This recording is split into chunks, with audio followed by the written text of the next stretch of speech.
چیخنا نہیں ورنہ آواز باہر جائے گی اور یہ ساری فیملی بھاگتی ہوئی آ جائے گی۔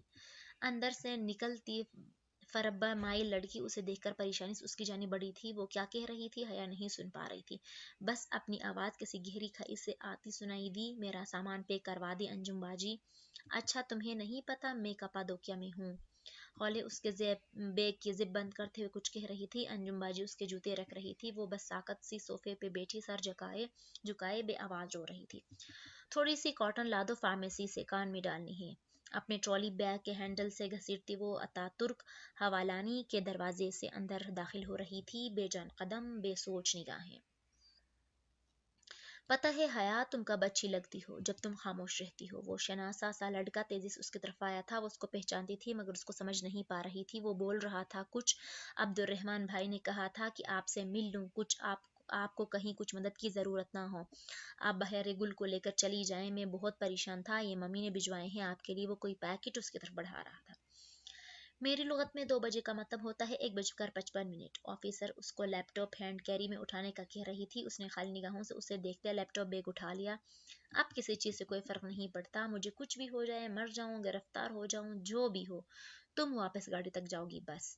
جہاز کی کھڑکی سے نیچے بہت دور بسفورس کا سمندر نظر آ رہا تھا، نیلی چادر، سفید جھاگ اور ان سب پہ چھاتی دھند۔ پھر بھی اس نے آنسو نہیں پوچھے۔ وہ ترکی سے ہمیشہ روتے ہوئے جاتی تھی، اسے اس دفعہ بھی روتے ہوئے جانا تھا، مگر کون جانے کہ اس کا اس دفعہ کا غم سب سے بڑا تھا۔